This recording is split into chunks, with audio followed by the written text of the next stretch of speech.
My son-in-law and his parents couldn't stand me. On my way to their house, I stopped to help a 60-year-old woman fix her car. You know that feeling when you're just trying to do good, and it blows up in your face? Well, for years, my daughter's in-laws made me feel like garbage. But the day they finally tried to kick me out for being unworthy, a woman I just helped showed up and delivered a dose of karma so sweet, it still gives me chills. It all started on a Saturday morning, just like any other. Coffee cooling in my chipped mug, the quiet of the apartment stretching around me like an old friend. 3 years since Martha passed, and I still found myself setting the newspaper down where she used to sit, almost expecting her. It's funny how habits cling even after the person is gone. Then the phone screamed to life, shattering the peace. My hand jumped, splashing coffee all over the obituaries. Who calls at 1:30 on a Saturday?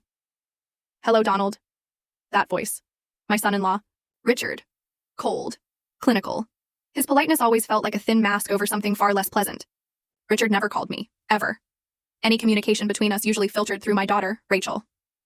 Richard? Everything all right? I asked, my stomach already tightening. A pause. Just his careful breathing on the line. Rachel insists. I call you about something. Insists. Yeah, that sounded about right. This was definitely Rachel's idea, not his. My mother's birthday dinner, tonight. Serenity Thompson's birthday. I'd forgotten. Rachel had mentioned it weeks ago, but the way Richard said insists made it clear this wasn't an invitation. It was an obligation. I see. She thinks you should come. The family's gathering at 7. Worthington Hills Country Club. Worthington Hills. Of course. Where the valet parking probably cost more than my weekly grocery budget, and the wine list read like a foreign language designed to separate the worthy from the wanting.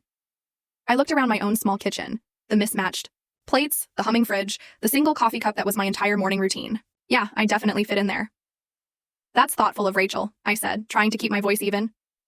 Yes. Well. Richard wasn't fooling anyone.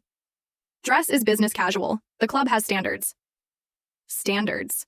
The way he spat that word felt like a small punch, not quite cruel enough to challenge, but definitely pointed. It was a clear reminder of where I stood in their world. I ran my thumb along the chipped rim of my mug. I'll be there. Fine. 7 sharp. They don't hold reservations. He hung up before I could reply. I held the phone to my ear for another second, listening to the dial tone. Outside, a neighbor's lawnmower coughed to life, a mechanical complaint. I understood perfectly. Business casual at Worthington Hills. I looked down at my faded Ohio State t-shirt and old work pants. My closet hadn't seen a country club in years, probably ever. But Rachel asked for me. Full story video added in. Below.